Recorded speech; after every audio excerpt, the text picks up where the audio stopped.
नमस्कार दोस्तों, यूपीएससी हिंदी के इस प्लेटफॉर्म में मैं शुभम आप सभी का स्वागत करता हूं।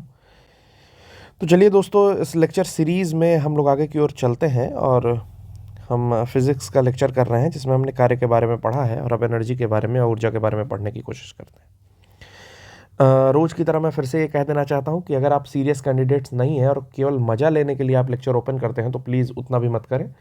आप अपनी कॉपी और कोई ना कोई पेज लेकर के ही पढ़ने बैठें। मज़ा लेने वाला इस लेक्चर में कुछ भी नहीं होता है। मैं जितना पढ़ाता हूँ 100% केवल पढ़ाई से रिलेटेड बातें होती हैं, 1-2 मिनट मजाक के अलावा। तो बिल्कुल ये लेक्चर आपको कोई एंटरटेन नहीं करने वाला है। और जो दोस्त रिवीजन के पॉइंट ऑफ व्यू से इस लेक्चर को देख रहे हो वो बिना बताए 2x की स्पीड में इस लेक्चर को देख सकते हैं। चलिए, तो एनसीईआरटी बेस्ड ये लेक्चर है। अब इसमें हम लोग आज शुरू करेंगे ऊर्जा के विषय में कुछ जानना, पढ़ना, उसका कन्वर्जन कैसे होता है और कैसे कैसे ऊर्जा जो है एक फॉर्म से दूसरे फॉर्म में बदली जाती है, कौन कौन से ऐसे एपरेटस हैं जिसके थ्रू ऐसा होता है। चलिए, सबसे पहले एनर्जी। एनर्जी की बेसिक डेफिनेशन क्या होती है? तो कार्य करने की क्षमता को ऊर्जा कहते हैं। कार्य करने की क्षमता को ऊर्जा कहलाती है।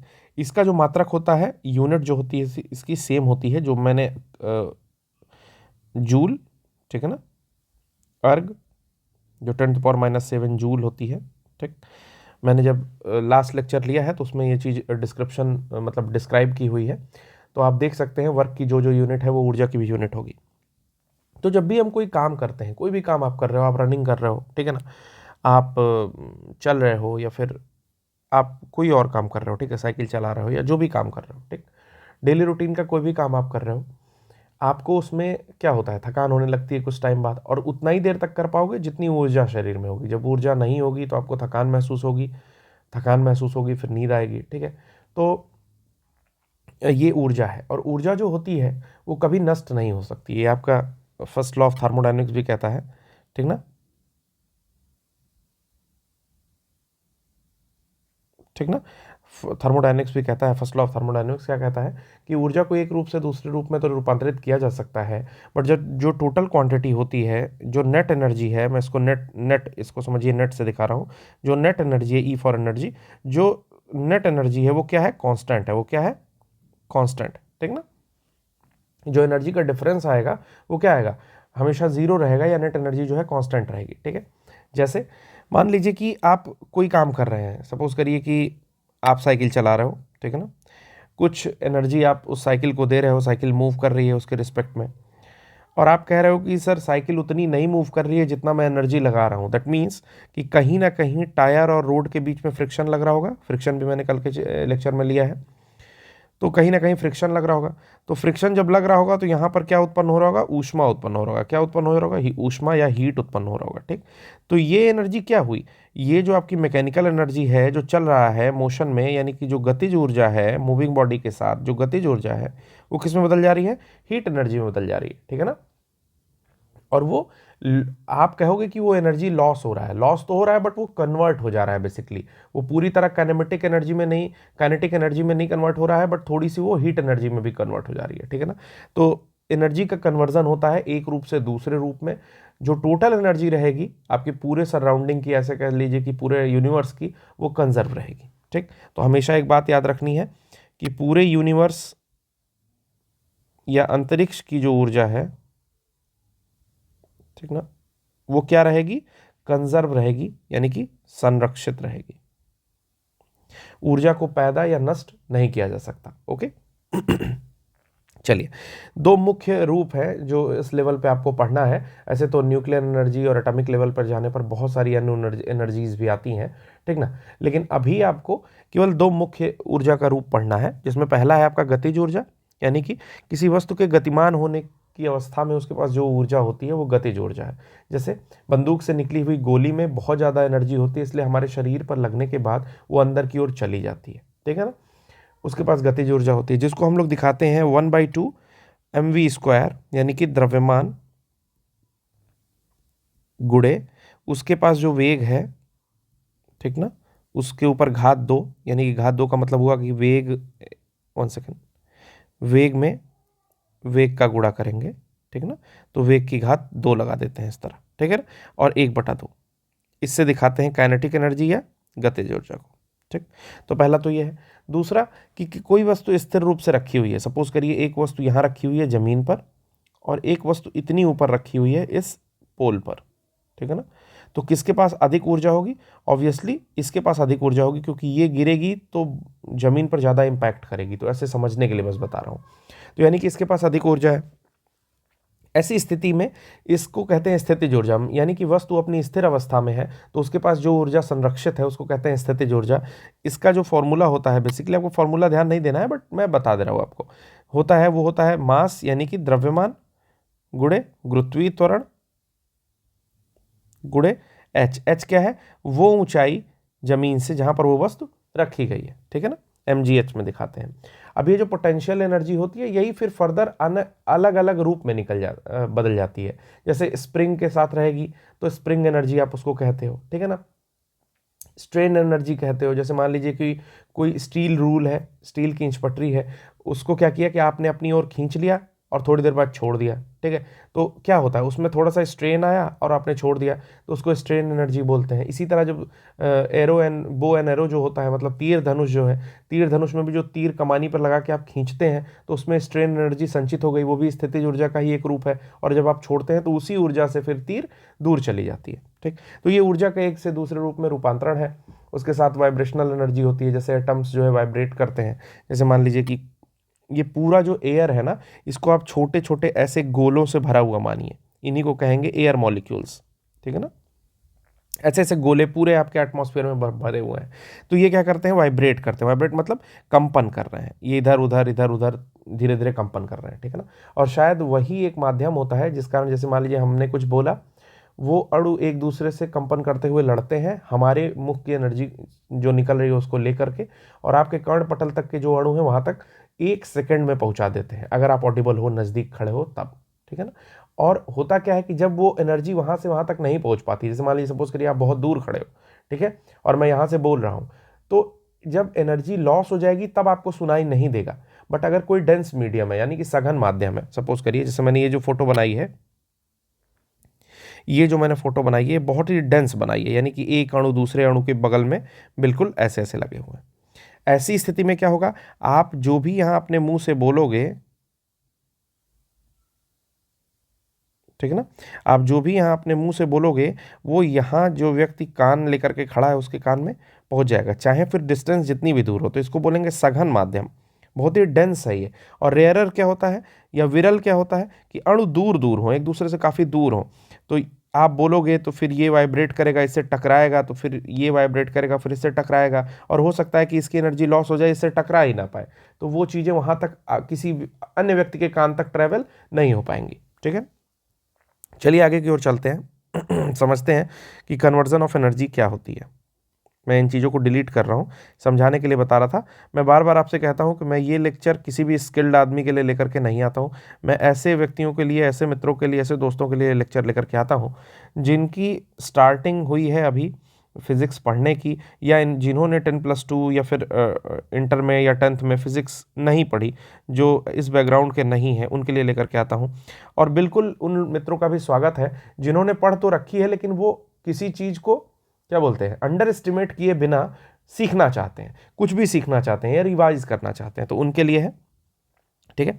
चलते हैं आगे की ओर, समझते हैं क्या क्या है कन्वर्जन ऑफ एनर्जी, यानी कि ऊर्जा का रूपांतरण। ऊर्जा का रूपांतरण, ऊर्जा का रूपांतरण क्या है? मैंने बताया कि ऊर्जा जो है नष्ट नहीं हो सकती, एक रूप से दूसरे रूप में केवल बदल सकती है। तो इसी क्रम में सबसे पहले हम लोग देख रहे हैं कि ये फोटो से शायद थोड़ा बहुत आइडिया आप लोग को लग रहा हो कि ये क्या है, ठीक है ना। भाषण देने के काम में आता है, बोलते हैं लाउड स्पीकर। लाउड स्पीकर, इसमें होता क्या है कि भाई यहाँ से जो है एक वायर कनेक्ट रहेगा, ठीक है ना, ये क्या है, लाइन या वायर कनेक्ट है, ठीक, जिससे करंट आती है। क्या आती है? करंट आती है। और इधर से क्या निकलता है? साउंड जो है हम लोग का तेज निकलने लगता है, ठीक। तो इसको किसमें बदलता है? ये करता है आपका विद्युत ऊर्जा, विद्युत ऊर्जा को किसमें बदलता है? ये बदलता है साउंड यानी कि ध्वनि ऊर्जा में, ठीक है ना। ये पहला है लाउड स्पीकर। दूसरा है आपका, ये भी आपने देखा होगा घरों में इस समय तो बहुत यूज़ आ रहा है, ठीक है ना, हीटर है। हीटर क्या होता है कि इसमें एलिमेंट होता है, इसमें नाइक्रोम के वायर होते हैं, ठीक। नाइक्रोम के वायर होते हैं जो रेड हॉट हो जाते हैं, लाल तप्त हो जाते हैं। क्या हो जाते हैं? लाल तप्त। और ये नाइक्रोम के वायर फिर क्या करते हैं? हीट देते हैं, मतलब बाहर की ओर आपका ऊष्मा देते हैं। तो बेसिकली ये भी जो है प्लग से कनेक्ट करते हो आप, ठीक है ना, दो प्लग लेते हो और प्लग से कनेक्ट कर देते हो। ठीक। तो ये क्या करता है, जो विद्युत ऊर्जा है, इसको विद्युत ऊर्जा दी जा रही है और वो उसको किसमें बदल रहा है? ऊष्मीय ऊर्जा में, ऊष्मीय ऊर्जा में बदल रहा है। ठीक है ना। तो ये आपका दूसरा हीटर है जिसका एग्जांपल मैंने दिया। इसके बाद होता है डायनमो। डायनमो क्या कहता है कि मैकेनिकल एनर्जी, यांत्रिक ऊर्जा, यांत्रिक ऊर्जा मतलब यंत्र चल रहा है, कोई मशीन चल रही है, ठीक ना, उसके थ्रू ये इलेक्ट्रिक एनर्जी में यानी कि विद्युत ऊर्जा पैदा करता है। जनरेटर से आप समझ सकते हैं, जनरेटर के अंदर इस तरह का कुछ होता है कि भाई वो जनरेट करता है। ठीक है ना, आप जनरेटर स्टार्ट करते हो, मैकेनिकल एनर्जी उसमें चलती है मैकेनिकल के थ्रू, और फिर वो जो है इलेक्ट्रिकल एनर्जी में कन्वर्ट करती है। इसके बाद एक चीज़ और आती है, आप चाहो तो उसको भी जान सकते हो, वो है आपका टरबाइन्स। ठीक ना। टरबाइन्स में क्या होता है? टरबाइन जो होती है, पहले तो समझना पड़ेगा टरबाइन होती क्या है। समझते हैं। टरबाइन जो होता है, ऐसा कुछ स्ट्रक्चर समझ लीजिए टरबाइन का। अभी मैं आपको समझा देता हूँ, ठीक ना। जो लोग थोड़ा बहुत टरबाइन के विषय में जानते होंगे वो समझ जाएंगे, बाकी लोग नहीं समझ पाएंगे। तो समझ लीजिए कि यहाँ पर जो है ब्लेड्स लगी हैं। ब्लेड्स क्या करती है? टरबाइन का वर्क भी मैं बता दे रहा हूँ। टरबाइन में होता क्या है, इधर से आपका हॉट वाटर जा सकता है और इधर से आपकी स्टीम निकलेगी। ठीक ना। इधर से हॉट वाटर जाएगा, इधर से स्टीम निकलेगी। अब स्टीम का काम क्या है? तो स्टीम का काम बहुत ज़्यादा होता है, ठीक है ना, बहुत सारा काम होता है स्टीम का। बस इतना जान जाइए कि स्टीम की हेल्प से हम लोग यहाँ पर जो है जनरेटर को रन करते हैं। ठीक है ना, अभी इतना समझिए इस लेवल पर। तो बेसिकली होता क्या है कि ये जो आपका टरबाइन है, ठीक ना, टरबाइन यूज कहाँ होती है? अरे जैसे इंजन होता है ना, मैं सिंपली समझा रहा हूँ, जैसे इंजन होता है ना गाड़ी में, उसी तरह बड़ी जगहों पर टरबाइन्स होती हैं। ठीक है ना, मतलब छोटे में आप इंजन यूज करते हो अपने गाड़ी में, जबकि बड़े लेवल पर टरबाइन्स होती हैं। यहाँ पर ब्लेड लगी होती है, ठीक ना, वो ब्लेड बहुत ही तेज गति से चलती रहती है। उस तेज गति से चलने से स्टीम प्रोड्यूस होती है। अब आपका डिपेंड करता है कि आप कौन सी टरबाइन यूज़ कर रहे हो, ठीक ना, हाइड्रोलिक टरबाइन यूज़ कर रहे हो या फिर स्टीम टरबाइन यूज़ कर रहे हो। स्टीम टरबाइन जो है स्टीम के लिए यूज़ होती है, हाइड्रोलिक टरबाइन जो है मतलब पानी का धार उस टरबाइन पर गिरेगा, कुछ कटोरी लाइक स्ट्रक्चर होगा, कटोरी की तरह से स्ट्रक्चर होता है, ठीक है ना, और इस पर जैसे मान लीजिए कि इस पर ऐसे ऐसे वाटर गिरा, ठीक ना, तो ये पूरा ऐसे अगर चक्कर में लगी रहेगी, कटोरियाँ ऐसे ऐसे कटोरी लगी है, तो ये काफ़ी तेज़ी से मूव करना स्टार्ट हो करेंगी, मूविंग, ठीक ना, ये मूव करना स्टार्ट करेंगे। इसका एक एग्जांपल है पेल्टन व्हील। इतना नहीं आपको जानना है, हाइड्रोलिक टरबाइन का एग्जांपल है। ठीक। चलिए, जो मैं बता रहा हूँ उसको समझिए।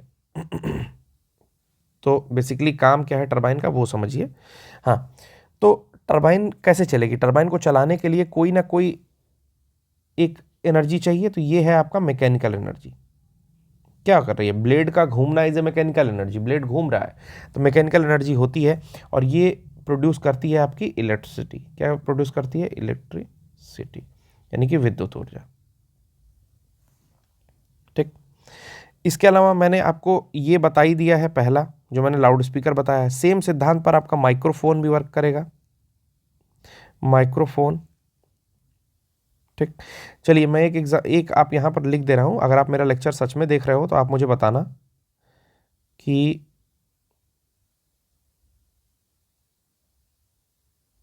ये जो मोमबत्ती है, ये किस किस एनर्जी को किस एनर्जी में कन्वर्ट करती है, ठीक है ना। इसको आप डिस्क्रिप्शन बॉक्स में बताओ मुझे कि मोमबत्ती किस एनर्जी को किस एनर्जी में कन्वर्ट करती है। नेक्स्ट आता है पावर। पावर को बोलते हैं शक्ति। ठीक। शक्ति क्या होती है? अगर फॉर्मूला देखा जाए तो पावर होता है वर्क अपॉन टाइम, यानी कि एकांक समय में जितना काम करोगे वही आपका सामर्थ्य दिखाता है, ठीक ना। एकांक समय में मतलब किसी निश्चित दिए हुए समय में जितना काम कर रहे हो उस व्यक्ति का या उस मशीन का पावर दिखाता है। तो आप जब भी कोई मशीन खरीदते हो, कोई भी मशीन खरीदते हो, ठीक है ना, तो उस पर लिखा होता है कि कितने वॉट का है, यानी कि कितना काम कर सकता है, यानी कि इसकी यूनिट क्या होती है? जूल बटा सेकेंड दूसरे टर्म्स में कहते हैं वॉट। जूल बटा सेकंड को क्या कहते हैं? वॉट। अब कभी कभी किलो वॉट लिखा रहता है, जैसे बिजली जो आप यूज़ करते हो, घर में इलेक्ट्रिसिटी यूज़ करते हो, उसका यूनिट आता है किलो वॉट में। क्यों? किलो वॉट जब लगता है तो 10 के घात 3 गुणे वॉट कहा जाता है। अगर यही आपका गीगावाट, सॉरी मेगावाट किया जाएगा, मेगावाट MW, मेगावाट करेंगे तो 10 के पावर 6 गुणे वॉट काउंट किया जाता है। और अगर आप गीगावाट काउंट करेंगे तो 10 के पावर 9 गुणे वॉट काम किया जाता है। ठीक है ना? मतलब इस तरह से काउंट किया जाता है। तो ये हो गया। इसके बाद एक आता है अश्वशक्ति। अश्वशक्ति, अश्वशक्ति क्या होता है? 746 वॉट को एक बना दिया गया है कि एक अश्वशक्ति कहलाएगा। ठीक ना? घोड़ा बहुत ताकतवर होता है, उसका सामर्थ्य बहुत ज़्यादा है, तो घोड़े से रिलेट करके उसको अश्वशक्ति नाम दे दिया गया है। नेक्स्ट आता है ग्रेविटेशन। ग्रेविटेशन मतलब गुरुत्वाकर्षण। ठीक, गुरुत्वाकर्षण क्या होता है ध्यान से समझेंगे। हमारी पृथ्वी क्या है बताइए, किस कौन सा शेप है पृथ्वी का? गोल। क्या है? गोल। एक्चुअली गोल नहीं है, ये नारंगी की तरह चिपटी है, बहुत बचपन में हम लोग पढ़े हैं। यहाँ चिपटी है, यहाँ चिपटी है, ठीक है ना? और थोड़ा सा ध्रुवों पर भी बल्ज है, ध्रुवों पर भी बल्ज है, ठीक है ना? मतलब ये वाला पोर्शन थोड़ा ज़्यादा ऐसे निकला हुआ है, ठीक है ना? थोड़ा गंदा फोटो बन गया है, कोई बात नहीं, मैनेज कर लीजिए। चलिए, पृथ्वी क्या करती है कि हम लोग मान लीजिए इसी सरफेस पर ऊपर खड़े रहते हैं, ठीक है ना? पृथ्वी क्या करती है, अपनी केंद्र की ओर हर चीज़ को, जो भी यहाँ खड़ी है उसको अपने केंद्र की ओर खींचती है। कोई यहाँ चीज़ खड़ी है उसको केंद्र की ओर खींचेगी, कोई यहाँ खड़ा है उसको केंद्र की ओर खींचेगी, कोई यहाँ खड़ा है उसको केंद्र की ओर खींचेगी, ठीक ना?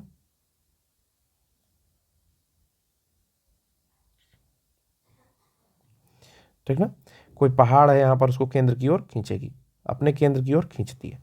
तो ये जो ऊर्जा है, या ये जो एक हम लोग को बल प्रतीत होता है, ठीक ना, जिससे वो अपने केंद्र की ओर किसी भी वस्तु को खींचती है, उसे हम लोग कहते हैं गुरुत्वाकर्षण बल, ठीक ना, ग्रेविटेशनल फोर्स। या जिस त्वरण से खींच रही है उसको बोलते हैं ग्रेविटी, या जी, स्मॉल जी। ओके।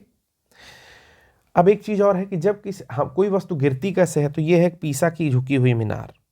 क्या है? पीसा की झुकी हुई मीनार। बेसिकली जब वो आप मीनार देखेंगे, थोड़ा सा फोटो गड़बड़ बन गया, एक सेकेंड, ठीक है। जब आप वो मीनार अभी देखेंगे मेरे लेक्चर खत्म करने के बाद, तो आप देखेंगे कि ये मीनार इतनी टेढ़ी है फिर भी गिर नहीं रही है, ठीक ना? ये बहुत बड़ा कौतूहल बना हुआ है कि ये गिर क्यों नहीं रही है, ठीक ना, ये मीनार। तो एक टर्म होता है centre of gravity, centre of gravity या गुरुत्व केंद्र। गुरुत्व केंद्र क्या होता है?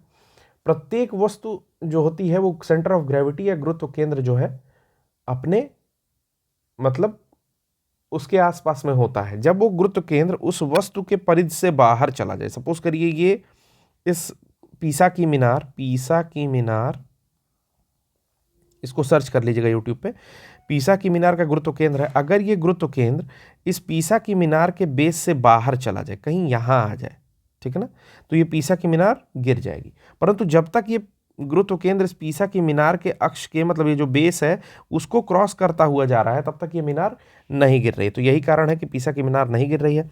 गुरुत्वाकर्षण क्या होता है मैंने समझा दिया कि पृथ्वी प्रत्येक वस्तु को अपनी केंद्र की ओर आकर्षित करती है। यही आपका ग्रेविटेशन या गुरुत्वाकर्षण कहलाता है। नेक्स्ट है न्यूटन्स लॉ ऑफ। तो अब हम दूसरा टॉपिक पढ़ते हैं, Newton's law of universal gravitation. मतलब न्यूटन के सार्वत्रिक, यूनिवर्सल मतलब सार्वत्रिक गुरुत्वाकर्षण का नियम, ठीक ना, सार्वत्रिक गुरुत्वाकर्षण का नियम। ओके। तो न्यूटन महोदय ने ये कहा कि अगर ये दो प्लैनेट है, प्लैनेट मतलब ग्रह, आप इसको ऐसे समझिए, ये आकाशीय पिंड समझिए, आकाशीय पिंड या सेलेस्टियल बॉडी, ठीक है ना। तो इसका मास है m1 द्रव्यमान, इसका द्रव्यमान है m2, और अगर एक दूसरे से r की दूरी पर स्थित है, तो न्यूटन महोदय कहते हैं कि इन पर एक बल लगेगा, ठीक ना, इन पर बल लगेगा। क्यों? क्योंकि ये दोनों एक दूसरे को अपनी ओर खींचने की मान लीजिए कोशिश कर रहे हो, आकर्षित कर रहे हो, तो इन पर एक बल लगेगा जो उन दोनों के द्रव्यमान के गुणन के अनुक्रमानुपाती, मतलब जो लगने वाला बल है ये अनुक्रमानुपाती का चिन्ह है, दोनों के गुणन यानी कि m1 गुणे m2 के अनुक्रमानुपाती होगा, और लगने वाला बल व्युत्क्रमानुपाती होगा। व्युत्क्रमानुपाती का चिन्ह होता है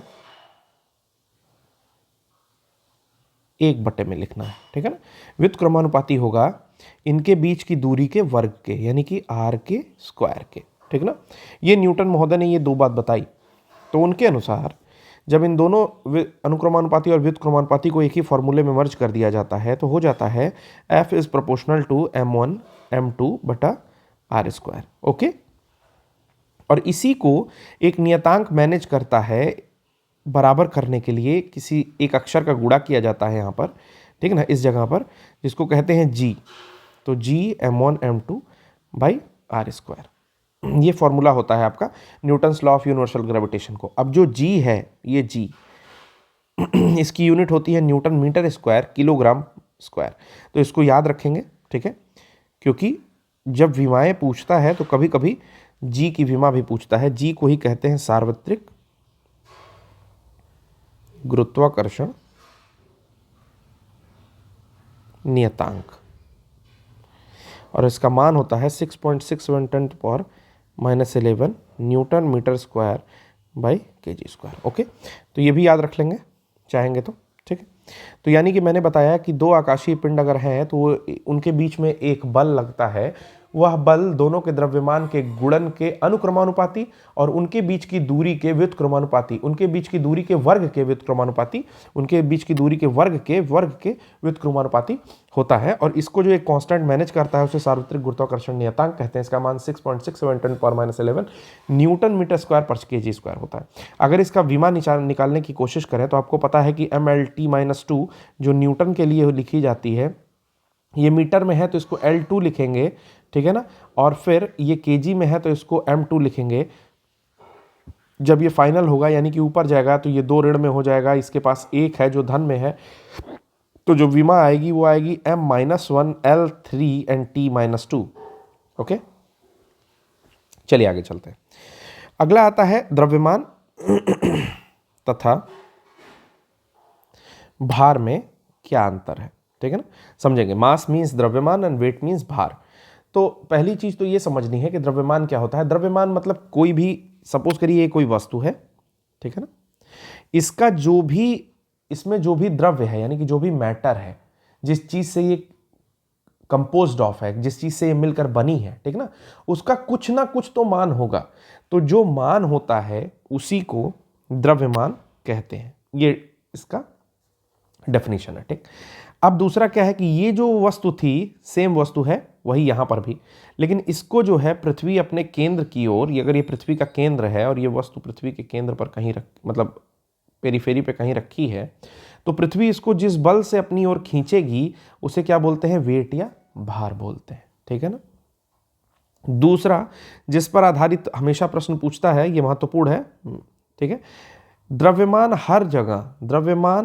हर जगह एक ही होता है। एक ही का मतलब समान होता है कि अगर 5 किलोग्राम का कोई बटखरा, ठीक है ना, कोई बाट, ठीक है, पृथ्वी पर है तो वही 5 किलोग्राम का मंगल पर होगा, वही 5 किलोग्राम का सन पर होगा, सन तो जान नहीं पाओगे, वही 5 किलोग्राम का आपका मून पर होगा, वही 5 किलोग्राम किसी और प्लेनेट में होगा, वही 5 किलोग्राम आप स्पेस में अगर मेजर कर पाओगे तो होगा। यानी कि प्रत्येक स्थान पर उसका जो द्रव्यमान होगा वो नियत होगा, कांस्टेंट होगा, वो वेरी नहीं करेगा। परंतु चूंकि जो मास जो होगा, वेट मैंने बोला था शायद, जो वेट होता है, परंतु जो वेट होता है वो क्या होता है, m मल्टीप्लाइड बाय g, यानी कि इसमें g, ये जो मास है m से रिप्रेजेंट करेंगे, इसमें अगर g का मल्टीप्लिकेशन कर दें तो उसके साथ वेरी करता है, ठीक ना। ये लगने वाला बल जो है m और g के गुणन के बराबर होता है। तो जो भार होगा वो हर जगह वेरी करेगा। जैसे अगर ध्रुव पर आप लेकर खड़े हो तो भार कुछ और मिलेगा, अगर आप इक्वेटर पर हो यानी कि भूमध्य रेखा के आसपास में हो तो कुछ और मिल जाएगा, अगर आप मून पर चले गए तो भार कुछ और मिल जाएगा, अगर आप जुपिटर पर चले गए तो भार कुछ और मिल जाएगा, अगर आप स्पेस में हो तो भार कुछ और मिल जाएगा। तो कहने का मतलब है भार जो है वो जी के कारण, गुरुत्वीय त्वरण के कारण वेरी करता है, अपना मान बदलता रहता है, ठीक है ना। एक चीज और है कि अगर किसी ऐसे स्थान पर जहां जी की वैल्यू 0 है, जैसे मैंने बताया स्पेस, ठीक है ना, स्पेस मतलब पृथ्वी के ऊपर ऐसी जगह जहां पर आप बिल्कुल फ्लोट करते हो, फ्लोट मतलब उड़ रहे हो, उड़ने जैसी स्थिति है, ठीक। तो वहां पर जो है जी 0 है, परंतु उस समय भी आपका द्रव्यमान जो होगा, जैसे मान लीजिए आप 60 किलोग्राम के हैं, ध्यान दीजिएगा 60 न्यूटन नहीं 60 किलोग्राम के हो, तो आप स्पेस में भी 60 किलोग्राम के ही रहोगे, ओके। जबकि जो भार है वो क्या होगा, शून्य प्रतीत होगा। भार क्या है, शून्य प्रतीत होता है। इसीलिए कहा जाता है कि जब आप लिफ्ट की डोरी टूट जाती है, वो तो कभी एक्सपीरियंस लाइफ में किया नहीं, मैं दूसरा एक्सपीरियंस बता रहा हूँ। जब आप रोलर कोस्टर टाइप के झूले पर बैठते हो, अरे वही जो बड़े बड़े झूले लगते हैं मेले में, तो जब आप ऊपर से झूले से नीचे की ओर झूला आता है, मतलब जिस टोकरी में आप बैठे हो बड़े झूले पर, मान लीजिए यही एक झूला है, यही झूला है, ठीक है ना, और आप इस वाली टोकरी में, अलग अलग टोकरी लगी होती है ऐसे ऐसे, ठीक है ना, तो अगर आप इस वाले में बैठे हो तो ऊपर जाने तक तो आपको थोड़ा डर लगता है, क्योंकि आपको आसपास की चीज़ें दिखाई देती हैं तो थोड़ा डर लग रहा है। बट जब ऊपर से ये नीचे की ओर गुजरता है, ठीक, तो आपको भारहीनता, वर्ड सुनिएगा, भारहीनता महसूस होती है, द्रव्यमानहीनता नहीं, भारहीनता महसूस होती है।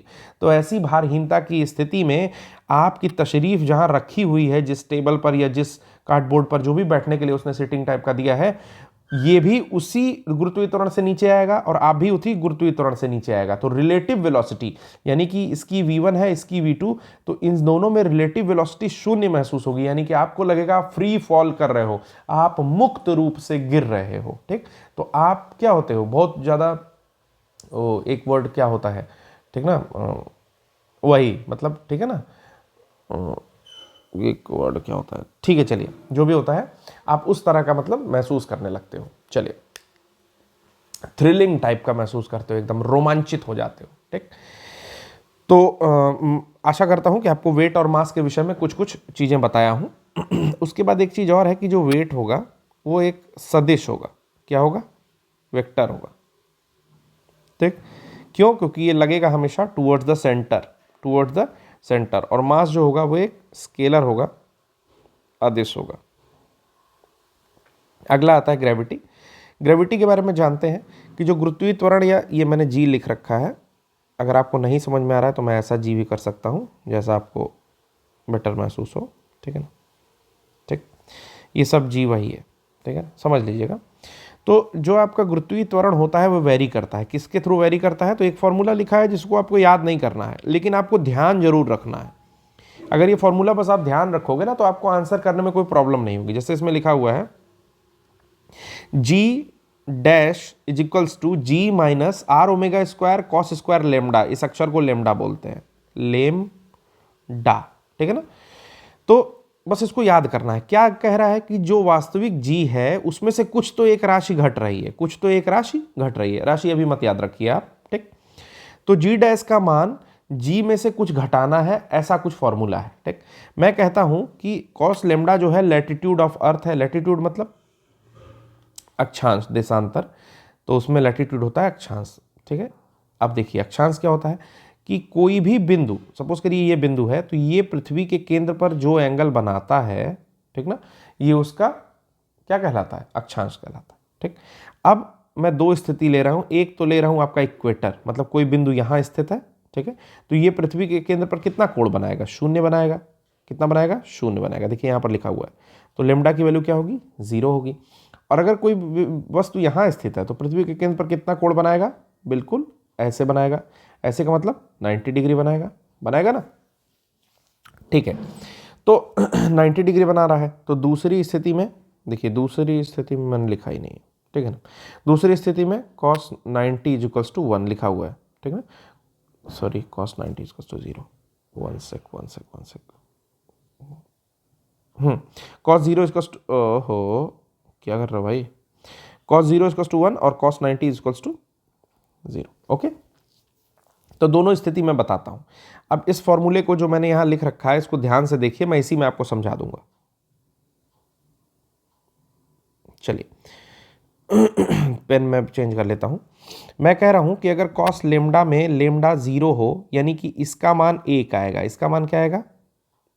1। ये कॉस लेमडा का मान 1 आएगा, या कॉस स्क्वायर लेमडा का मान भी 1 ही रहेगा, क्योंकि इसमें 1 का 1 में गुणा करोगे 1 ही आएगा। तो यानी कि जी में से कितना घटेगा? जी में से घटेगा R omega square. R omega square घटेगा। इसका मान कुछ भी हो, उसको आपसे मतलब नहीं है, बट क्या जी का मान उसमें से कुछ घटाने पर कम हो जाएगा? बस इतना बताइए, क्या जी में से अगर कुछ भी घटाया जाए तो उसका मान कम हो जाएगा? ठीक है, तो इक्वेटर पर, ये जो इक्वेटर है, यहां पर क्या होगा कि इसका मान 1 होने के नाते इक्वेटर पर जो है एक मिनिमम वैल्यू या न्यूनतम जी प्राप्त हो रहा है। जी डैश में लिखते रहूं, यानी कि ये जो जी डैश की वैल्यू आएगी, ये जी में से आर ओमेगा स्क्वायर घटाया जा रहा है, क्योंकि इसका मान तो 1 आ जा रहा है। तो इसमें से कुछ घटा दोगे तो एक मिनिमम या न्यूनतम वैल्यू प्राप्त होगी। ऑन पोल्स, अब जो पोल्स हैं, ऑन पोल्स नहीं होना चाहिए, एट पोल्स होना चाहिए, ठीक ना। पोल्स पर क्या होगा? पोल्स पर जो होगा वो कॉस स्क्वायर लेमडा में lambda is equal to 90 degree होगा, यानी कि ये पूरी वैल्यू शून्य हो जाएगी। यानी कि जो मैं लिख रहा था g dash is equal to g minus r omega square cos square lambda, यहाँ पर ये शून्य, तो इसको ये शून्य कर देगा, ठीक है ना। ये पूरी वैल्यू क्या हो जाएगी? शून्य हो जाएगी, इसका कोई मान नहीं रह जाएगा, इसको आप डिलीट कर दो, ठीक। तो जी में से जब शून्य घटा दिए तो क्या बचा? जी ही बचा, यानी कि जी डैश जो होगा वो जी के बराबर होगा, यानी कि एक मैक्सिमम वैल्यू पाई जाएगी। तो इसीलिए मैं कहता हूं कि जी का मान पोल पर, जी का मान पोल पर या ध्रुवों पर अधिकतम, ठीक है ना, और इक्वेटर पर न्यूनतम होगा। अगली चीज जो हम यहां समझेंगे वो क्या है? वैल्यू ऑफ जी, जो जी का मान होता है बीनिथ ग्राउंड, यानी कि धरती के नीचे, और अबव ग्राउंड यानी कि धरती के ऊपर क्या होगा। चलिए समझते हैं इसको। मैंने फिर यहाँ फॉर्मूला लिखा है, बिल्कुल डरना नहीं है। फॉर्मूला मैं आपको याद करने के लिए नहीं दे रहा हूँ, फॉर्मूला मैं बस इसलिए दे रहा हूँ कि अगर आपको इन केस कोई कन्फ्यूज़न होता है और आपको एक झलक भी याद है कि क्या लिखा हुआ था, मेरा समझाना भी याद है, तो आपको क्वेश्चन गलत करके नहीं आओगे। मैंने क्या फॉर्मूला लिखा है? मैंने लिखा है GMS, ठीक है ना, divided by RE divide minus D का होल ऑफ स्क्वायर, ठीक ना। ये मैंने G का मान लिखा है, जहाँ पर जो MS है वो आंतरिक गोले का द्रव्यमान है। बता रहा हूँ आंतरिक गोला क्या होगा। जैसे सपोज करिए कि ये पृथ्वी है, ठीक है ना, और आप ऊपर से इतने अंदर चले आए हो, ऊपर से एक D गहराई पर आ गए हो। तो अब जो गोला है इसका जो मास है ये क्या है? MS। इसका जो मास है वो क्या है? MS। पृथ्वी का मास क्या था? ME, M of earth, mass of earth, but ये MS जो है ये अंदर के गोले का द्रव्यमान है, ठीक है ना। RE क्या है? इसकी जो त्रिज्या होगी पृथ्वी की वो RE है, तो RE में से D घटा दिया मैंने। क्यों? क्योंकि अब तो अंदर आ गए हैं, तो ये वाली जो दूरी हुई, ये वाली यहाँ से यहाँ तक की, वो RE माइनस D हुई ना, ठीक है। अब मैं सिंपली आपसे ये कह रहा हूँ कि G और MS तो कांस्टेंट है, RE में से D, यानी कि जितना नीचे जाते जाओगे D का मान उतना बढ़ता जाएगा। मतलब अगर आप यहाँ कहीं आ जाओ तो D का मान और बढ़ जाएगा, दिख रहा है ना, ठीक है। आप और नीचे आ जाओ, यहाँ आ जाओ, तो D का मान और बढ़ जाएगा, ठीक। यानी कि ये D जितना अधिक होगा RE में से उतना ज़्यादा जाएगा, यानी कि RE उतना कम होगा, और ये मान उस हिसाब से बढ़ेगा, ठीक है ना। परंतु D अगर कम है या अधिक है, कुछ भी है, इसका मान जो वास्तविक G है उससे अधिक नहीं हो पाएगा। क्यों नहीं हो पाएगा? क्योंकि मास जो है उतना ही कम होता जाएगा, मतलब रिलेटिवली कम हो रहा है।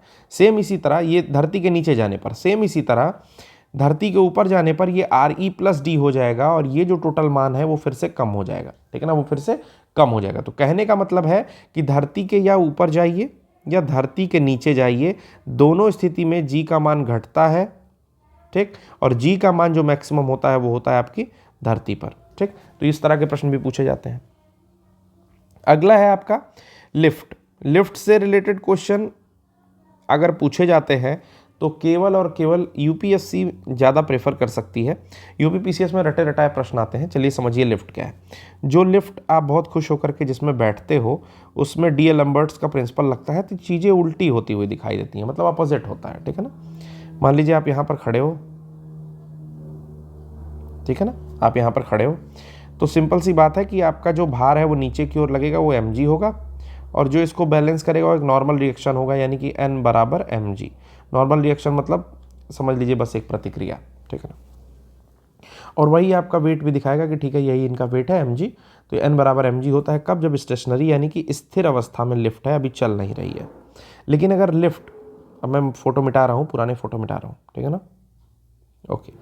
लेकिन अगर लिफ्ट ऊपर की ओर जा रही है, लिफ्ट कहाँ जा रही है, ऊपर की ओर जा रही है, ठीक, यानी कि बल कहाँ लगेगा, ऊपर की ओर लग रहा है ना। जब एक्सेलरेशन यानी कि त्वरण जब ऊपर की ओर है, लिफ्ट ऊपर की ओर जा रही है, यानी कि ऊपर की ओर से कोई खींच रहा होगा, यानी कि बल किधर लगेगा, ऊपर की ओर लगेगा। भार कहाँ लगेगा, नीचे की ओर लगेगा। लेकिन आप समझिए इस हिसाब से ए जो है वो जी के अपोजिट हुआ, बट यहीं पर डी एल एम्बर्ट का प्रिंसिपल लगता है, और वो कहते हैं कि ऐसी स्थिति में अगर लिफ्ट भले से ऊपर की ओर प्रतीत हो रही है, परंतु उसका जो एक्सेलरेशन का नेट होगा वो एम जी प्लस ए के साथ जाएगा, यानी कि जो टोटल भार महसूस होगा वो ज्यादा होगा। किससे ज्यादा होगा, वास्तविक से। मतलब आपका जो भार है उससे ज्यादा भार महसूस होगा। W is equals to m g plus a कहलाएगा। नेक्स्ट आता है मूविंग डाउनवर्ड। अगर लिफ्ट आपकी नीचे की ओर जा रही है, लिफ्ट कहाँ जा रही है, नीचे की ओर जा रही है। देखिए एक्सेलरेशन नीचे की ओर है, और आपका जो mg लग रहा है यानी कि गुरुत्वीय त्वरण है, आपका जो स्वयं का जो आपको भार महसूस होता है वो भी कहाँ है, नीचे की ओर है।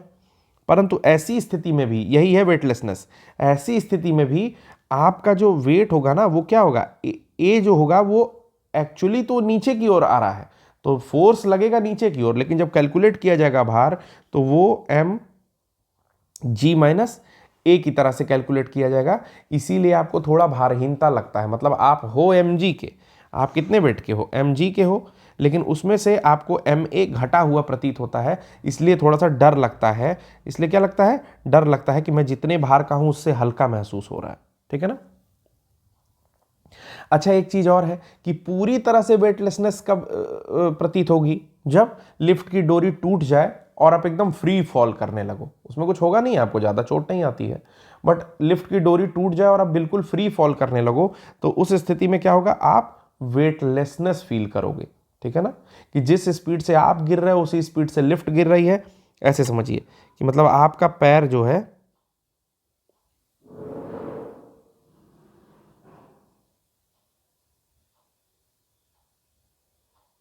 ठीक, आपका ये नाक बनाई है मैंने, सिगार नहीं, ओके। तो आपका जो पैर है वो कहाँ है, लिफ्ट पर है। ऐसे लिफ्ट में बहुत मजे से खड़े थे और मोबाइल चला रहे थे, एप्पल का। अब एप्पल तो नहीं बन पाया है, जो भी बना है, ठीक है ना, मजे से देख रहे थे।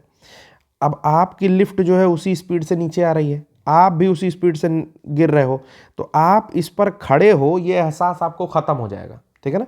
आपका दिमाग जो है बिल्कुल परेशान हो जाएगा, और एक ठो से दिमाग में खुजली करने लगेंगे आप, क्योंकि दोनों सेम स्पीड से या वेलोसिटी से, बेटर टू से वेलोसिटी से नीचे गिर रहा है, ठीक।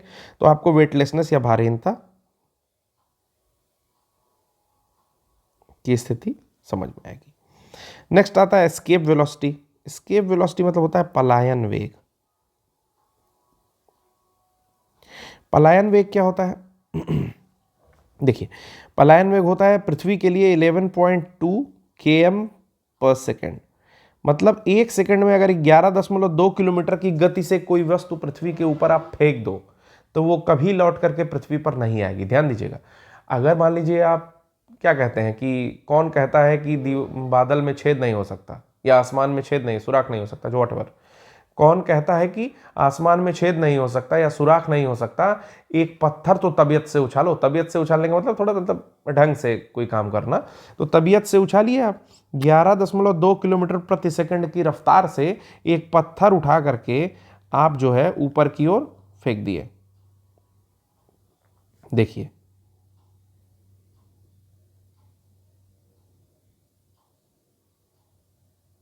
देखिए ये बॉडी है आपकी, ठीक ना। एक पत्थर उठा उठा करके जो है फेंक दिए 11.2 मीटर kmph। अब ये पत्थर कभी पृथ्वी पर वापस नहीं लौटेगा। इसी को कहते हैं एस्केप वेलोसिटी, यानी कि पलायन वेग। ऐसा वेग जिसके द्वारा फेंकी गई वस्तु कभी उस जगह पर वापस नहीं आती है, ठीक ना। अब एक चीज और है कि चंद्रमा पर वायुमंडल नहीं है। चंद्रमा पर वायुमंडल नहीं है। क्यों नहीं है? क्योंकि उसका जो पलायन वेग है वो कितना है, आई थिंक 2.25 के आसपास है, कुछ 2.5 किलोमीटर प्रति सेकंड के आसपास है। तो अगर इतनी रफ्तार से कोई भी चीज मूव करती है तो चंद्रमा के अंतरिक्ष से बाहर चली जाती है, मतलब अंतरिक्ष मतलब एटमॉस्फेयर से, वायुमंडल से। इसीलिए वहां पर एटमॉस्फेयर नहीं रह पाता है कि कोई भी चीज जैसे ही तेजी से मूव करती है तुरंत जो है उसके एटमॉस्फेयर से बाहर चली जाती है। तो बस वहाँ पर वायुमंडल नहीं है, वो भी इसके वेलोसिटी का एक रीज़न है। अगर ये डेटा गलत हो तो इम्प्रूव कर लीजिएगा, मुझे एग्जैक्टली अभी नहीं याद है। नेक्स्ट आता है केपलर। केपलर महोदय ने ग्रहों के गति विषयक नियम दिया। ग्रहों के गति विषयक नियम। इन्होंने कहा कि ग्रह जो हैं वो एलिप्स पर चलते हैं। What is ellipse? एलिप्स मतलब होता है दीर्घवृत्त। ये देखिए, ये है दीर्घवृत्त, ये है वृत्त, ठीक है ना। ये है दीर्घवृत्त, दोनों में अंतर समझ में आ रहा होगा। इन्होंने कहा जो सूरज है वो उसके पोल पर है, ठीक है ना, एक पोल पर है, यहाँ कहीं है। जैसे वृत्त में यहाँ केंद्र होता है उसी तरह ये केंद्र यहाँ पर है, ठीक। और बाकी सारे ग्रह, ठीक ना, दीर्घवृत्तीय कक्षा में परिक्रमा करते हैं। अभी मैं बस पृथ्वी बना रहा हूँ, ये अलग अलग दिशा में, मतलब अलग अलग टाइम में परिक्रमा कर रही है।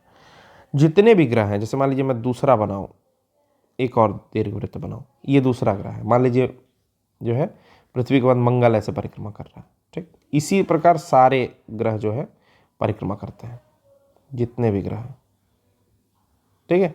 सारे ग्रह इसी प्रकार से परिक्रमा करते हैं दीर्घवृत्त में, जिसके सेंटर पर या अक्ष पर क्या है, सूर्य है। इन्होंने एक नियम तो ये दिया, दूसरा नियम क्या दिया ये समझते हैं। दूसरा इन्होंने क्या बात की, बहुत अच्छी अच्छी बातें करते थे ये। इन्होंने दूसरा नियम ये दिया फिर से बन जाइए एक एलिप्स, ठीक है। इन्होंने दूसरा नियम याद दिया कि अगर ये सूरज है ठीक है ना, तो जो सूर्य से मिलाने वाली ऐसी रेखा है, जैसे मान लीजिए ये एक क्षेत्रफल, ठीक, और यहां से ग्रह को जो मिला रहा है, ठीक। तो इनके कहने का ये मतलब था कि प्रत्येक ग्रह जो है सूर्य के चारों ओर, मान लीजिए कोई ग्रह है, प्लेनेट है, ठीक ना, ठीक, ये इस प्रकार परिक्रमा करता है कि सूर्य, मतलब ग्रह को सूर्य से मिलाने वाली रेखा समय के समान अंतराल में समान क्षेत्रफलों में विभाजित होती है। मतलब ये रेखा इनसे मिला रही है, ठीक ना, कुछ समय बाद ये ग्रह यहां पहुंच गया, ठीक, तो ये जो एरिया होगा, ठीक ना, वही एरिया ये भी होगा। ओके। एक चीज और ये बोलते हैं, जो इनका थर्ड लॉ कहलाता है, ठीक है ना।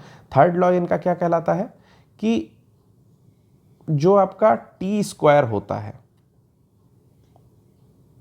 वो आपके ए क्यूब के प्रोपोर्शनल होता है। मतलब समझिए, टी क्या है, जो भी ग्रह जो घूम रहा है वो समान समय में, मतलब एक पूरा करेगा, जो भी चक्कर पूरा कर रहा है वो समान टाइम में पूरा करेगा और हर वर्ष ऐसा ही करेगा। तो ये जो समान समय में करता है, इसी को सूर्य के परितः ग्रह का आवर्तकाल कहते हैं। क्या बोलेंगे? आवर्त काल या time period of a planet, time period of a planet which is revolving around the sun. और ए क्या है? ए आपका है दीर्घाक्ष। दीर्घाक्ष क्या होता है? जैसे अगर इसको मिड से डिवाइड करोगे तो समझ लीजिए बस ये ए दीर्घाक्ष कहलाएगा, ठीक ना, और ये लघु अक्ष कहलाएगा, ठीक ना। तो ये अर्ध दीर्घ अक्ष हो गया और ये अर्ध लघु अक्ष हो गया, ठीक ना, ये अर्ध दीर्घ अक्ष हो गया, ठीक। तो ए आपका ये दूरी है, ठीक है ना। तो कुल मिला के 3 नियम दिए थे, इसमें 2 नियम बहुत महत्वपूर्ण है। पहला कि कोई भी ग्रह जो सूर्य के परितः परिक्रमा करता है वो एलिप्स के फॉर्म में परिक्रमा करता है, यानी कि दीर्घवृत्त के रूप में परिक्रमा करता है।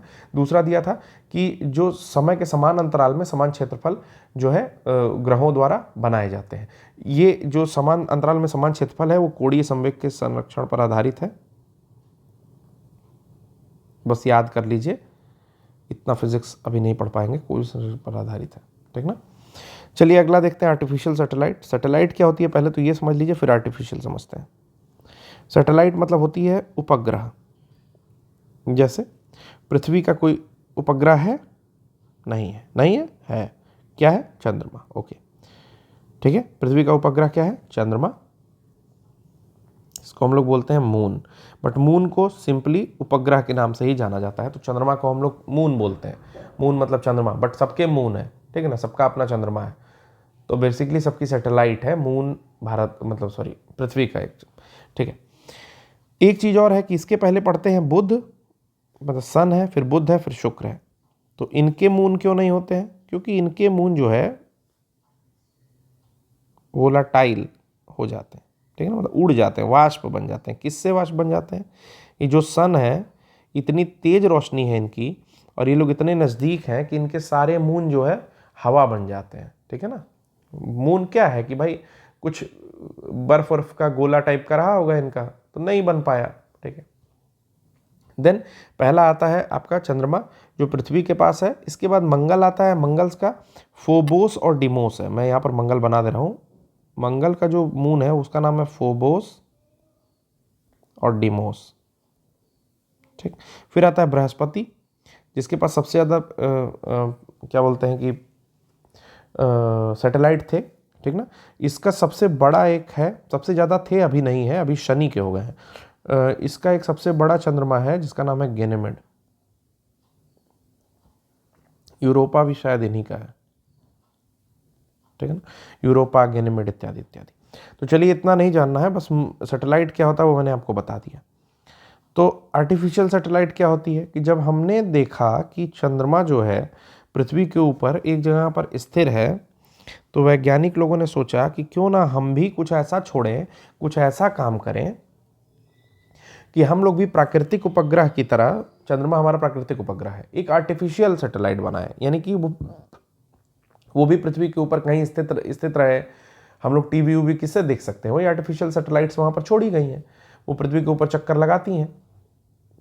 तो धीरे धीरे शोध के थ्रू पता चला कि ये 2 टाइप की हो सकती हैं। पहली होती हैं भूतुल्यकालिक। भूतुल्यकालिक मतलब होता है जियोसिंक्रोनस, मतलब जैसे जैसे पृथ्वी घूम रही है वैसे वैसे वो भी घूमेगी, सेम उसका भी 24 घंटे में उसी तरह का रोटेशन रहेगा। मतलब अगर वो जाके इंडिया के ऊपर फिक्स हुई है तो पृथ्वी चाहे जितना घूम जाए वो फिक्स इंडिया के ऊपर ही रहेगी, अमेरिका के ऊपर नहीं चली जाएगी। तो इसको भूतुल्यकालिक, ठीक ना, जियो सिंक्रोनस मतलब पृथ्वी के घूमने के साथ सिंक की हुई है, सिंक्रोनस है, ठीक। और दूसरे तरह का होता है ध्रुवीय उपग्रह, मतलब ध्रुवों के आसपास में कहीं उसको प्लेस किया जाता है। तो वही लिखा हुआ है ये जियो सिंक्रोनस सैटेलाइट, सॉरी जियो सिंक्रोनस सैटेलाइट,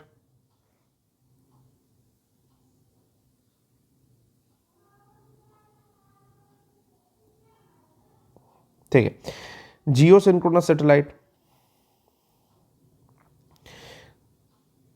ठीक ना। जियो सिंक्रोनस लॉन्च व्हीकल जो छूटती है GSLV होती है, और पोलर सैटेलाइट यानी कि PSLV के थ्रू छूटती है।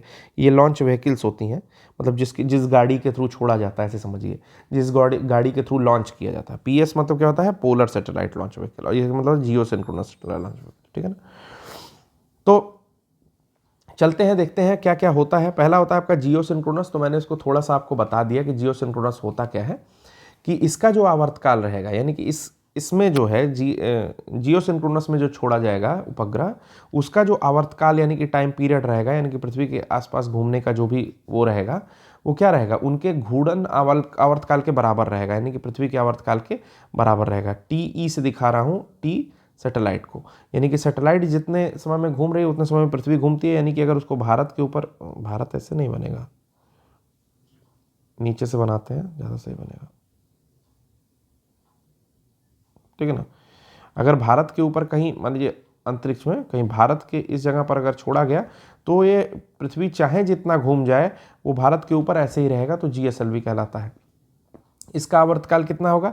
पृथ्वी के आवर्तकाल के बराबर, तो कितना हो जाएगा? 24 आवर, 24 घंटे का हो जाएगा, ठीक ना। किसी स्थान पर देखोगे तो लगेगा कि स्थिर है। किसी स्थान से मान लो अमेरिका से देख रहे हो भारत का सैटेलाइट, तो तुमको हमेशा दिखता रहेगा कि अच्छा वो वहीं था, वहीं है, वहीं रहेगा, ठीक। ठीक है। तो अलग अलग टाइप के छोड़े जाते हैं, जैसे IRNSS में छोड़ा गया 1A 1C 1F, ठीक है ना। मौसम के लिए बहुत सारी चीज़ें छोड़ी जाती हैं। ऊंचाई कितनी होती है? तो ऊंचाई इनकी लगभग 36,000 आसपास, 36,000 के आसपास, 36,000 किलोमीटर के आसपास ये छोड़ी जाती हैं। नेक्स्ट आता है आपका, जैसे इसमें इसका जो यूज़ करेंगे वो, जैसे IRNSS जो है वो नेविगेशन के लिए, NSS मतलब नेविगेशन के लिए छोड़ा जाता है, मतलब नाविक सहायता के लिए समुद्रों में। तो मौसम के लिए यूज़ होता है इनका, ठीक ना। नौगमन या नेविगेशन के लिए, ठीक ना, जो GPS UPS चलता है, ठीक। और उसके बाद दूरदर्शन प्रणाली में, ठीक ना। ये सब जियोसिंक्रोनस है। दूसरा होता है ध्रुवीय उपग्रह। ध्रुवीय उपग्रह जो है वो ध्रुवों के परितः, यानी कि ऐसे, ठीक ना। मतलब अब मैं कैसे दिखाऊं इसको, 3D स्ट्रक्चर थोड़ा होना चाहिए, मतलब ऐसे, समझ रहे ना, ऐसे फिर पीछे चला जाएगा, फिर इधर ऐसे ध्रुवों के परितः जो है, नॉर्थ पोल साउथ पोल के परितः जो है ऐसे ऐसे चक्कर लगाएंगे, तो इनको ध्रुवीय उपग्रह कहते हैं। इनका जो आवर्तकाल होता है वो 100 मिनट के आसपास का होता है, और ये 500 से 600, ज़्यादा नहीं, 500 से 600 किलोमीटर हाइट पर छोड़े जाते हैं। देखिए नॉर्थ पोल और साउथ पोल मैंने दिखाया कि ऐसे ऐसे ऐसे ऐसे घूमते रहेंगे, ठीक है। इनको पोलर सैटेलाइट कहते हैं, ठीक। तो ये हो गया, मैंने पलायन वेग आपको बता ही दिया। चंद्रमा पर 2.38, मैं उसको ठीक कर दे रहा हूँ, कहाँ है 2.23 में ना, हाँ 2.38 के आसपास होता है, ठीक ना। इसके बाद है नेक्स्ट टॉपिक इलास्टिसिटी। इलास्टिसिटी क्या होती है? प्रत्यास्थता। बस ऐसे समझ लीजिए, मैं आसानी से समझाता हूँ। रबर है, ठीक है ना, रबर को आप खींचते हैं, थोड़ा खींच दिए, ऐसे खींच दिए और फिर छोड़ दिए, फिर अपनी स्थिति में वापस आ गया, ठीक। इसी को प्रत्यास्थता कहते हैं। मतलब वह गुण जिस गुण से कोई भी बॉडी, कोई भी मटेरियल खुद को रिस्टोर कर ले, यानी कि अपनी पुरानी स्थिति में आ जाए, वो प्रत्यास्थता कहलाता है। तो हमेशा आपका एल्युमिनियम और स्टील में पूछता है कि कौन ज़्यादा प्रत्यास्थ है, स्टील के में पूछता है। तो अब जो स्टील होती है वो हमेशा ज़्यादा इलास्टिक होती है एल्युमिनियम के, ठीक ना। स्टील जो होती है वो ज़्यादा इलास्टिक होती है, प्रत्यास्थ होती है एल्यूमिनियम के, ठीक है ना। ये एक पॉइंट याद रखिएगा। नेक्स्ट आता है स्ट्रेस, प्रतिबल, और आता है प्रेशर यानी कि दाब। अगर इन दोनों की यूनिट की बात करेंगे तो दोनों न्यूटन पर मीटर स्क्वायर ही होता है, यानी कि सिमिलर यूनिट होती है, ठीक है। बस प्रतिबल को आपका सिग्मा या टाउ जिस तरह का है उस तरह से दिखाया जाता है, और प्रेशर को पी से दिखाया जाता है क्या, ये हम लोग देखते हैं।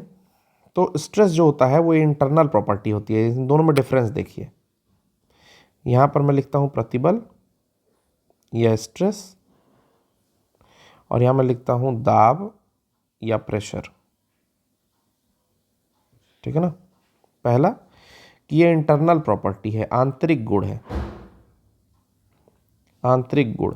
जैसे आप किसी चीज़ को ऐसे दोनों साइड से दम लगा करके खींच रहे हैं, ठीक है ना, तो इसके अंदर में इसके अनुप्रस्थ काटने पर, ठीक ना, जब काटोगे तो पता चलेगा कि इसमें जो है स्ट्रेस डेवलप हो रही है जो अपोज कर रही है इसको टूटने का। तो ये एक आंतरिक गुण है। प्रेशर क्या है? एक बाह्य गुण है। मतलब आप ऐसे ऊपर से प्रेशर लगाओगे तो इस पर दबाव पड़ रहा है, दबाव के कारण हो सकता है ये ऐसे डिफॉर्म हो जाए, यानी कि अपना परिवर्तन कर ले, अपना जो भी इसका शेप है, ठीक। तो ये बाह्य गुण या बाह्य प्रॉपर्टी है ठीक है ना। उसके बाद जो प्रतिबल है उसका भी यूनिट जो है सेम है प्रेशर के। फिर ये एक टेंसर क्वांटिटी है, टेंसर होती है, यानी कि इसके लिए मतलब कॉस थीटा साइन थीटा की ज़रूरत पड़ती है, ठीक है ना। जबकि ये टेंसर क्वांटिटी नहीं है, ये क्या है, स्केलर है, यानी कि अदिश राशि है। टेंसर जो होता है वो स्केल वेक्टर से अलग है, ठीक है ना। टेंसर एक वर्ड है, अभी बस इतना जानिए आप, ठीक है। तो ये दाब और प्रतिबल का जो है दो प्रॉपर्टी है। इसके बाद हम लोग नेक्स्ट लेक्चर में बॉयंट फोर्स क्या होता है, यानी कि प्लवन बल क्या होता है, क्यों कोई लोटा पानी में डुबाते हैं तो उसको बाहर की ओर फेंकता है, उसके बारे में जानेंगे। आर्किमिडीज महोदय ने इसका प्रिंसिपल दिया था, यूरेका चिल्लाए थे शायद, तो आर्किमिडीज के बारे में जानेंगे। फिर कैपिलरिटी या केशिकात तो क्या है, केशिकात तो क्या है, यानी कि किस तरीके से जाइलम और फ्लोएम जो है, बेसिकली जाइलम पानी या खनिज लवण लेकर के पौधों में ऊपर की ओर जाते हैं। विस्कोसिटी या श्यानता क्या है, क्यों बहता हुआ पानी रुक जाता है। और पृष्ठ तनाव या सरफेस टेंशन क्या है, ये जो है जैसे मान लीजिए कि कभी आपने देखा होगा, देखिए इसका दो चीज़ मैं आपको बताता हूँ। मान लीजिए भरा हुआ पानी है, तो आपने कभी भरे हुए पानी में एक कीड़े को चलते ज़रूर देखा होगा ऐसे, ठीक ना। कहीं पर पानी भरा हुआ तो एक कीड़ा इसके सरफेस पर चल रहा है, तो चला कब जा सकता है, जब इस सरफेस में तनाव हो, ये सरफेस जो है तना हुआ हो, ठीक है ना, यानी कि उसका वेट ये बियर कर ले रहा हो, उसका पैर धंस मत रहा हो। दूसरी चीज़, जो भी हम लोग टेस्ट महसूस करते हैं, गर्म चीज़ों में स्वाद जो महसूस करते हैं, वो भी पृष्ठ तनाव के नाते ही महसूस करते हैं। तीसरी चीज़, जो वर्षा की बूंदें होती हैं वो स्फेरिकल या मतलब गोलीय रूप लेती हैं, क्यों लेती हैं, पृष्ठ तनाव के नाते लेती हैं, ठीक है। तो ये सारे टॉपिक्स हम लोग धीरे धीरे कवर करेंगे, और मुझे लग रहा है कि अब से 3-4 मैक्सिमम 5 लेक्चर में हम लोग फिजिक्स अपनी कंप्लीट कर देंगे। आशा करता हूँ कि आपको लेक्चर समझ में आ रहे होंगे, और आप लोग अपना कमेंट देते रहा करिए, ठीक है। सारे लेक्चर को अगर समझ में ना आए तो कमेंट दीजिए, बिल्कुल मैं उस चीज़ को फिर से एक्सप्लेन करने की कोशिश करूँगा। कोई अगर क्वेरी हो या कुछ गलत निकल जाता हो पढ़ाते हुए, ठीक ना, कोई डेटा गलत हो जाता हो, तो बिल्कुल उसको भी एक बार बताया करिए, और पेन कॉपी लेकर के ही पढ़ाई करने बैठा करिए। धन्यवाद।